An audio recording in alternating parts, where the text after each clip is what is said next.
How did you get started with your YouTube channel?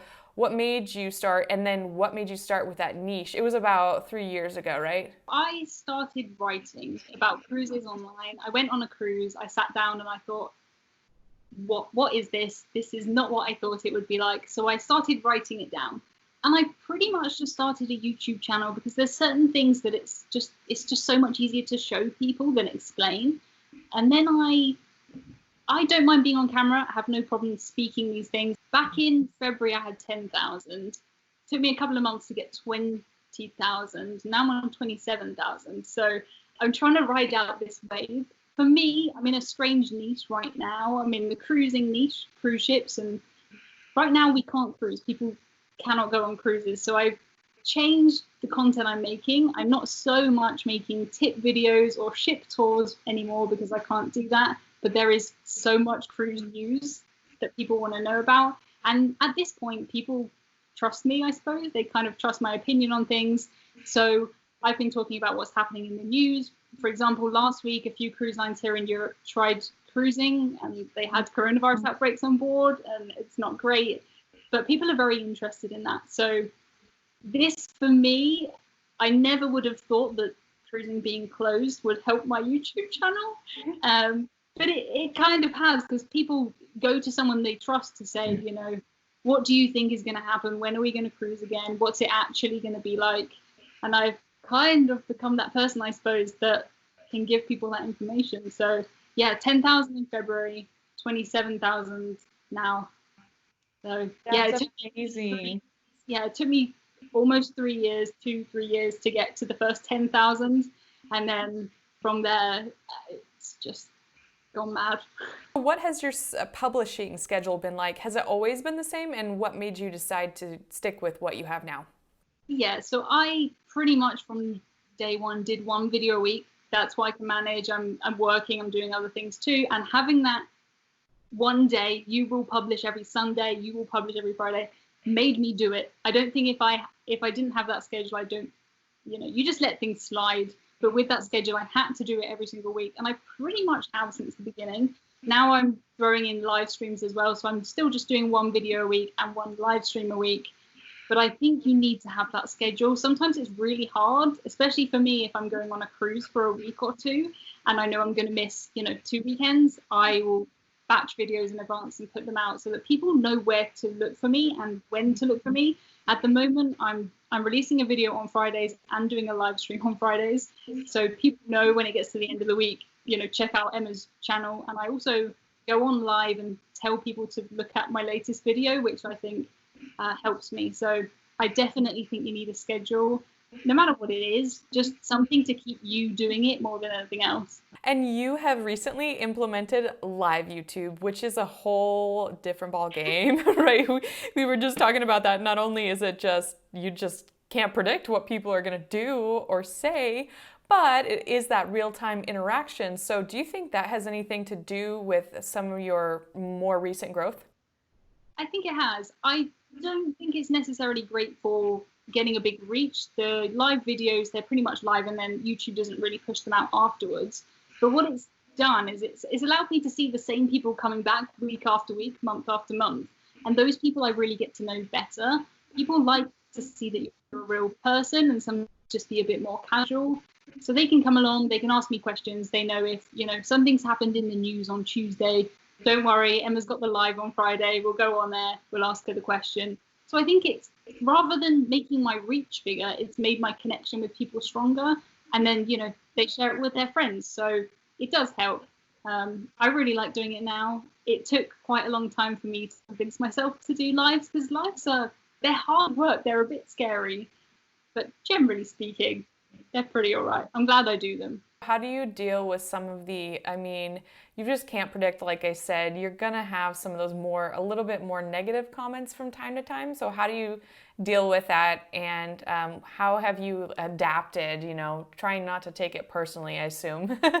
Yeah, it is really hard. And the thing is I don't have enough time right now to reply to everybody who's on my live, who is in my comments. I don't have time to reply to everybody. And I just think to myself, if I'm going to reply to a mean comment, that's taking away time from me replying to someone who's made the effort to be nice to me.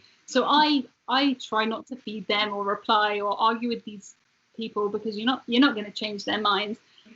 I tend to pity them a bit. If that is the highlight of your day, coming to my channel and calling me this, that, and whatever, you can do that, I suppose. But I try not to give them any time, because you might as well give it to the nice people, I think. That's what I try and get myself to do. Oh, yeah, that is a great perspective for sure. And plus, I mean, yes, interaction is interaction in the end, right? But that is really cool. You give that attention to the people who deserve it.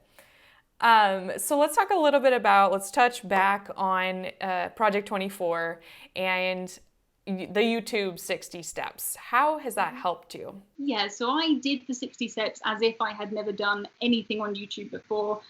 And if I look now at my content I've made within the last year since being in Project 24 versus the content I made before that, I mean, no one is watching that old content anymore. I think it just made me make content that people want to watch. It helps me with things like titles and thumbnails and getting that click, which is important. Even if you make great content but no one clicks on it, it's kind of pointless. So it has helped me so much with my growth, because I don't know what I was doing before. Honestly, I don't know what I was doing. I look at these videos. I'm glad I did them. Of course, I'm glad I did them. It taught me a lot. But they weren't things that people wanted to watch. It was very much, Emma went on this cruise and she wants to talk about this, so she's going to talk about it, which is fine. It's good. But it's more, content people actually want to watch now, because I have a plan. What do you think the single most important thing is to focus on, maybe to improve? So I think people get really caught up on, I need to improve the lighting, I need to improve the camera, I need to improve the, everything technical about things, and you really don't.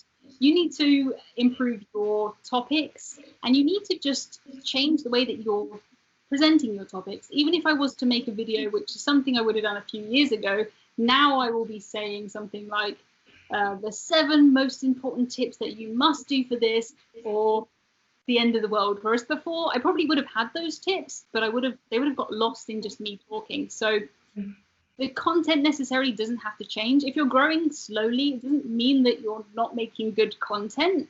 It's just the way that you're presenting it. And it's such a subtle tweak, but it's the biggest difference. So before I went on a Christmas cruise, it was amazing. I came back and I just talked about a Christmas cruise, which is fine.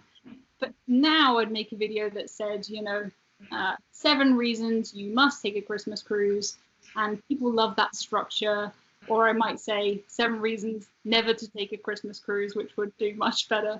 People love the negative stuff. If you can just spin things, to say 7 mistakes never to make rather than 7 good things to do, people are so attracted to that negative. Can you kind of give us an update, if you feel comfortable, about your income you're bringing in from YouTube? I've increased the amount of views I get, but I would say still around $900. What I've done now is I've just started using YouTube memberships and Patreon, so that gets me a few $100 extra, which is really, really nice. But I think when we get back to cruising again and the ad rates go back to normal, it's going to be much better. But yeah, I'd say still probably around $900 a month. Sometimes much higher. I had a video last week that did really well, but sometimes a bit less. So probably average around that. Would you kind of attribute your involvement in Project 24 to increasing your income with your YouTube channel? Oh yeah. I mean, before Project 24, I made zero, maybe like $10 a month. And now I have so many things going on. So I've released a course. Pretty much every course sale I make comes from YouTube now. Occasionally I'll get someone who comes from my website, but pretty much it is from my course. Things like when I do my live, I can just mention, it's great to do this. I talk about it more in my paid program, and then people see it that way, which is really useful.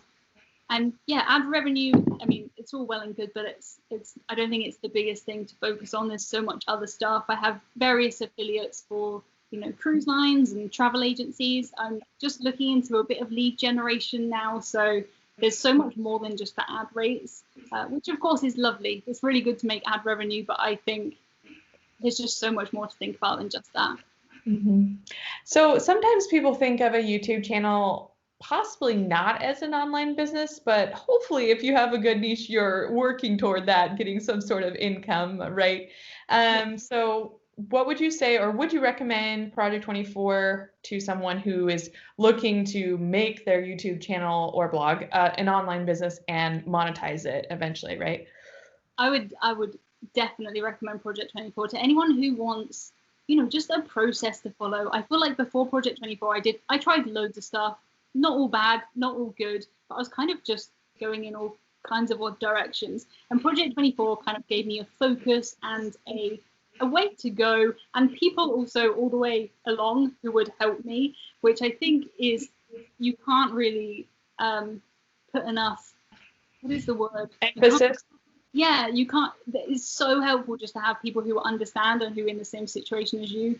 A lot of people on the wider internet are very secretive about things, which I don't really understand. So it's nice to have people who are on your side and who are doing the same thing. So there's people in there who do lead generation. That's kind of made me think, maybe I could sell leads to people who, someone wants to go on a cruise. They come to me. They think I'm a travel agent. I'm not. I can sell that lead to somebody who is.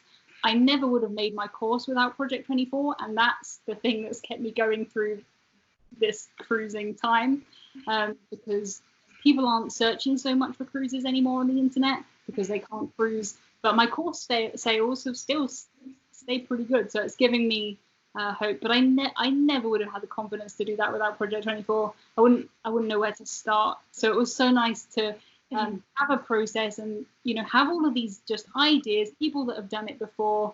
It gave me encouragement and kind of a future. I don't know if that's being too dramatic, but like a way to see into the future rather than just right now make this video, whatever happens. I can see this becoming a proper full-time business. It's already changed my life, so fingers crossed it will keep going that way. You've already gotten so much growth. I mean, even in the last few months. So I can pretty much guarantee that you're gonna grow even from here. What do you hope for again in the next year? What are you hoping for as of subscribers or just out of your channel? It's very tricky because if you asked me 6 months ago, I wouldn't have ever thought I would be where I am now. I think with YouTube, it's really easy just to constantly look forward to the next subscriber milestone. So I'm on 27, so of course I'm thinking I want 30, 50, 100,000. But sometimes, like right now, I'm looking at everybody I have around. I released a video last week and it had 100,000 views in 2 days. And if I sit back and I think 100,000 people have listened to me talk about this thing, that is just completely mind-blowing. I don't know in terms of numbers, but I'm focusing mostly on kind of my course sales, relaunching that when we can cruise again and people can actually book cruises. And I'm building up so many income streams now thanks to Project 24. I've got, affiliates, ads, my course. I do a little bit of like merch and Patreon and all kinds of odd stuff. So yeah, I think it's positive, whatever it is, I hope. But in terms of numbers, I have no idea, because I've more than doubled in the last 6 months. What would you say to someone like who maybe wants to start a YouTube channel but just doesn't have quite the confidence and especially the camera confidence to get going, and maybe even another woman who's looking to like start this online business on their own? It's a scary thing, right? But you have to be self-sufficient. It's very difficult. YouTube is very scary. It's not a thing you're used to. Where do I look? How often do I look away from it? Stuff like that. When you're editing, you look at your own face for about 6 hours and end of it, you never want to look in a mirror again. But it's so worth doing. It is fantastic. It's a great way to make a business. And you just have to start. Like at the beginning, the only people that are going to watch your video are people who are interested in that topic. You have to get quite big before you reach a really kind of a mean audience. You don't really get hate comments until you're doing well, which is good. At the beginning, just act as if you're talking to a friend, because you pretty much are. You're probably going to be talking to a few friends. And the only way to get better at it is to just sit down and do it. It is hard. It is scary. If you can have a conversation, you can do it. This isn't. I don't think I'm this expressive when I speak in real life to a friend. That's something I've kind of learned over time because YouTube collects all of this stuff. But if you can have a conversation, with a webcam or a camera or a phone, just record it. It can be you just talking. You have to just get over it. And the only way to do that is just to jump in and start.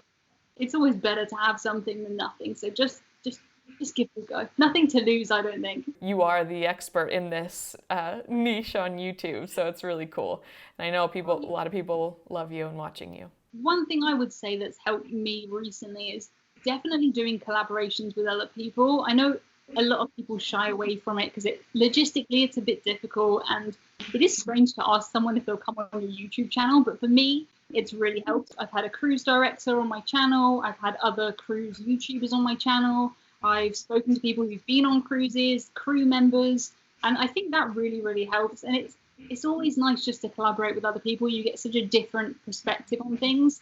So I would say, I don't think there really is a time that's too early to start collaborating if you find people who are in a similar space to you, but definitely reach out to other people. They might have, I reached out to somebody who had 200 subscribers on YouTube, but they had a big Instagram following and they had a story that I really wanted to talk about. I shared that video. It did 150,000 views or something like that. He got subscribers to his channel. I got the interesting story, and now I hope we're friends. I think as long as you're not, I mean, and maybe you want to, but as long as you're not like a direct competitor, I don't see a downside to it. Do you? I really don't understand why no one else is going to be able to be me regardless. I have specific experiences of things I've done. I've cruised since I was 11. I've been on these certain cruises with these certain cruise lines. I know this, I know that. I'm friends with so many people who do similar things, but they're maybe an American man. I'm a British woman. Like, we're not going to be the same thing. Yes. So I don't really understand. It's not as if there's a finite amount of resource on YouTube. There's so many people there, and it's always helped me to collaborate with people. So collaborate, not competition. I think it's been the weirdest time this year because I mean, I never would have predicted this, but if I just had my website, which I had for 3 or 4 years, I'd got it up to maybe like 30,000 page views a month. I was really happy with it. I'm still writing on it, but I lost 95% of my traffic on there. And if that was the only thing I had, I would have been so tempted just to quit. But you've gone so much better, so it's kind of cancelling out. My course is doing quite well, which is keeping me like motivated, and I'm trying to write, so when people come back they'll be there. So my course is for people who want to learn how to cruise well on a budget. I'm very much a budget cruiser. I cruise on the cheapest cruise lines in the cheapest cabins, doing weird itineraries at weird times of the year, and I'm basically teaching people, you don't have to have a lot of money to cruise, and you don't have to miss out on stuff just because you're not spending loads of money. This is how I do it, and it kind of takes people through that process of finding a cruise, booking it, and then going on the cruise. And it's been really good because it's kind of got to the point now where people ask me for advice, which is great, but they want so much more from me than I can give to each person. I just don't have the time to lead through each person, oh, well, this is good for families, and this, I don't have that time. So now I can be like, well, actually, I put together everything I know in a good order, very easy videos to watch. Take that, and then come back to me afterwards, and we'll chat about the cruise you've booked. So it's been really good. If someone has a YouTube channel, ultimately, again, they want to monetize, right? So would you recommend utilizing YouTube as a marketing strategy and making a course ultimately? Yeah, I think the best way to sell a course is with YouTube, because people get to know you so much better. I'm convinced if someone watches one of my videos, they know me better than if they read 100 of my blog posts, because it's just, some people will get the course not necessarily because they want to know what's in it. Sometimes I get feedback and it just says, I just like the way you talk on camera, I like your energy, and I wanted to get this information from you rather than on the rest of the internet. So I think with YouTube, people can trust you a lot better. They can see you, they see you're a real person. They can see that I've physically been on these cruises. I've physically done the stuff that I'm talking about. And I think it just makes people trust you a lot faster. And it's so easy on YouTube just to make a video that talks about, these are the benefits of this. And then I'll say, if you're interested in finding out more, just check out my course. It's really, really easy to do. So I don't know why everyone doesn't do it, to be honest with you. It is quite hard. It's hard to have the faith in yourself that, this is worth actual physical money. We get so used to giving out things for free. So I've got I don't know, 200 YouTube videos, 400 blog posts. I've done them for free, so I feel like now I'm qualified enough to make this little course. But yeah, YouTube has been pretty much every course sale I've made has been through YouTube, and I'm on everything. I'm on Twitter, I'm on Instagram, I'm on Facebook. I have a newsletter. I think I have everything, but YouTube's been the one that's made 95% of my sales. So definitely, if you have a course or really anything to sell, yeah, on YouTube, 100%. So much has changed in cruising just through this that I think maybe towards the end of this year I'm going to relaunch it. I'm selling one maybe every like 2 or 3 days now, so you can work that out. Yeah. But considering that now and there's no cruises, I can realistically see, next year selling one a day would not be that impossible. And over a month, $40 a day that's quite fair money, I think, for the fact that you have to make this thing once. I've got so many friends that have businesses, and every time they get an order, they have to rush off and print something or bake a cake or something.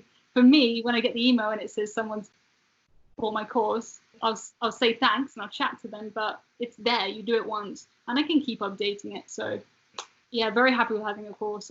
Looking forward to next year when people can cruise. But people are still buying it, so that's really good. Well, that's really cool, and actually quite often, every couple days, like that's amazing. Just like you said, you make it and you let it sit there, and it makes sales for you. So